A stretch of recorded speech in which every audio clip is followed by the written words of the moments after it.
Hello there guys and girls, this is the Prussian Prince with our Rome 2 tournament match. This is going to be, wow, my microphone is on really loudly. I don't know why, but here we go. I have changed it back. Sometimes it changes like that awkwardly, I don't know why. Anyway, this is Blues Tournament Round 2, Battle of Rugion, a match between Danko of TWR and Tuff Grew.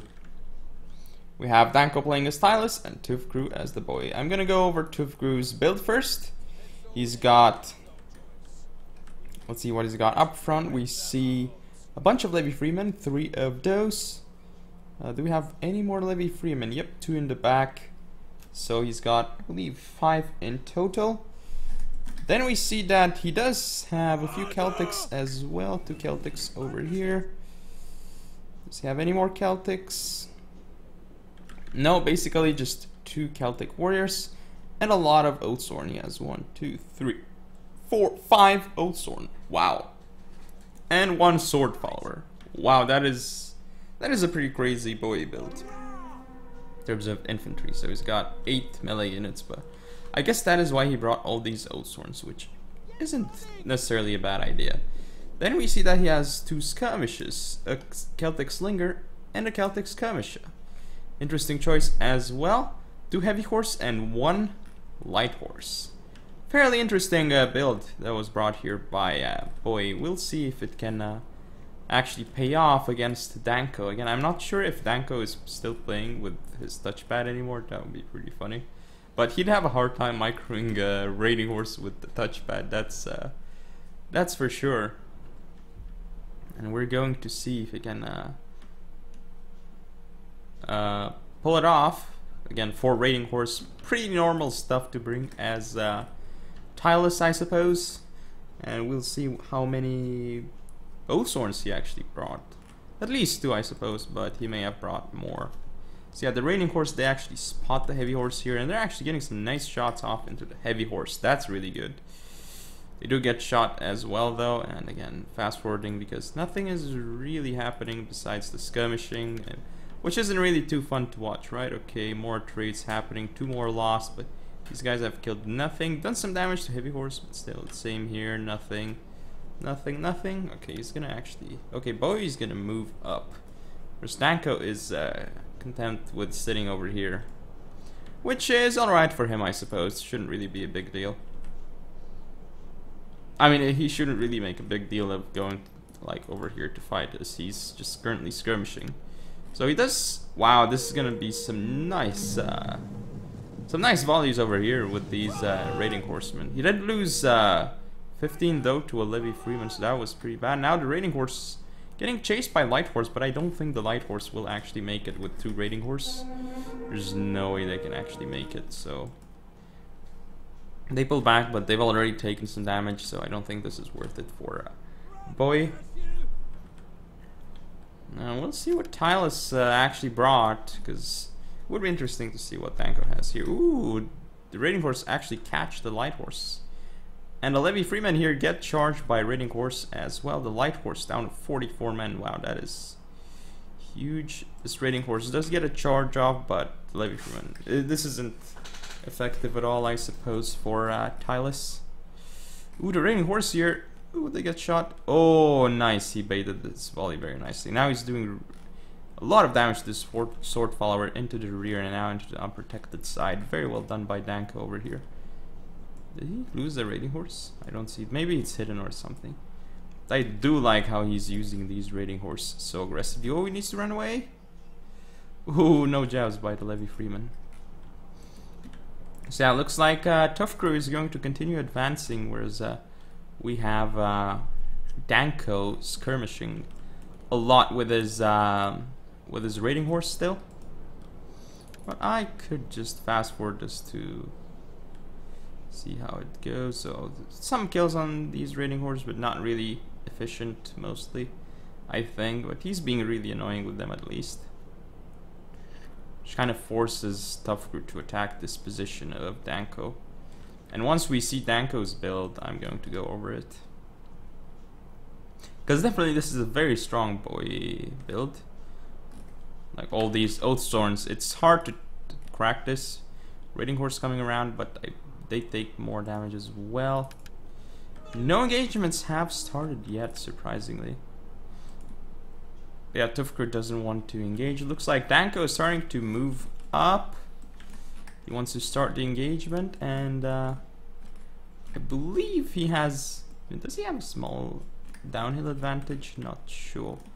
I think he might. It looks like he has a small downhill advantage. Not entirely sure though. So yeah, Danko still with the raiding horse around being super annoying. Celtic Slingers though, they're gonna start pouring in shots or not, I guess. So yeah, now we can see Danko's build. I'm going to pause it and go over it. So we have 1, 2, 3, 4 Levy Freemen.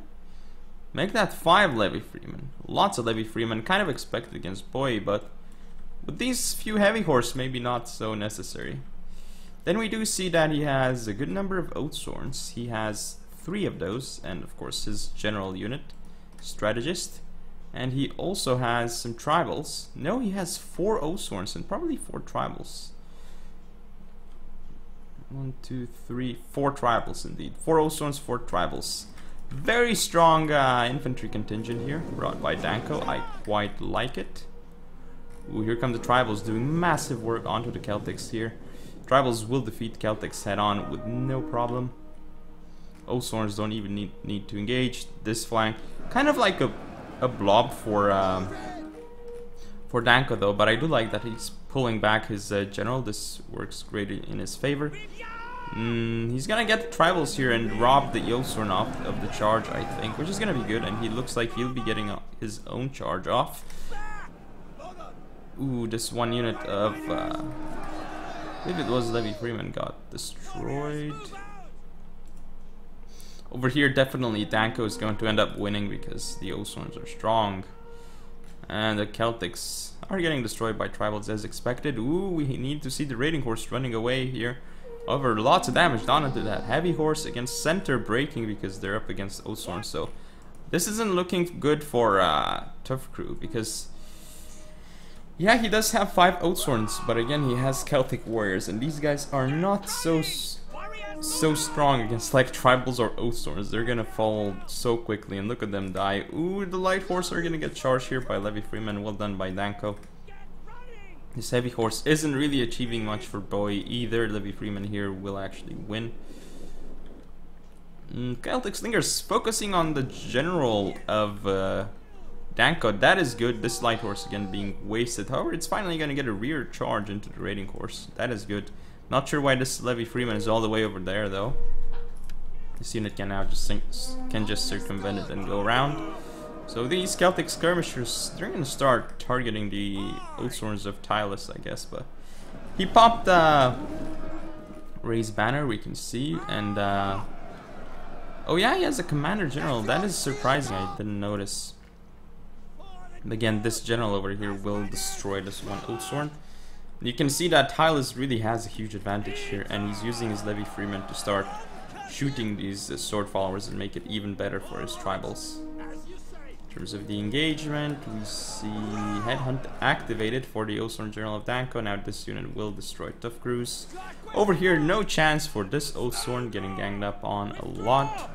Finally activated Headhunt, but it's gonna make him tired quite quickly. But I mean, they're already losing combat, so might as well. The raiding horse here are actually not doing too much. But these guys routed the Celtic skirmishers, very well done by them. And still, lots of jabs can be thrown into the rear of this Oathsworn if Danko so chooses. Some rear charges into this Oathsworn will prove to be devastating as well. Again, Danko here, I believe he got rear charged by Heavy Horse, so that was pretty good by Tuff Crew, but I mean, still this Oathsworn is going to crush the non-general Oathsworn because it doesn't really have as many abilities. And it can't use Headhunt at will. Now it's going to activate Headhunt, but still. Rear charges from Levy Freeman should prove to be devastating. Wow, it might actually even rout the unit. But I suppose he could have also chosen to go for the Celtic Slingers, but... ooh, this general could die in the center, and he hasn't really been too effective. He's going to disengage now, and he is tired. I'm not quite sure why he took so much damage, actually. I guess he was fighting multiple units. So the O's, I think, may have been robbed of the charge or something. Here, Levy Freeman crushing through heavy horse. Raiding horse going away here. This one Osorn. This is micro by Danko. Finally realizes it though, and the Osorn over here. The Osorn general might start dying soon, and the general of Tylus is in good shape. Danko looks like he's going to be able to take this game because he took much better engagements. I mean, you can't really go up against tribals or Osorns on the front line with like Celtics. Celtics definitely have to flank, I think. You can't go like Celtic warriors against tribals and then hope your Celtic warriors will do enough attrition to wear down the tribals. It is true that they will wear down the tribals, and a follow-up sword follower charge would definitely allow your sword followers to win, but the problem with that is you've already lost the Celtic warriors, and is it really that worth it?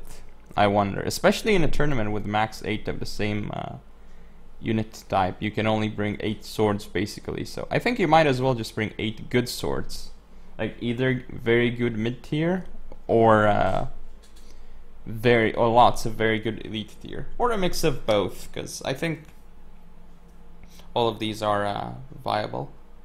But anyway, that is game, so Danko is going to move on to the next round, round 3. Hope you guys enjoyed. If you want to see more, don't forget to comment or subscribe. Follow me on Facebook, Twitter, and Google+. Share the video, and I'll see you next time.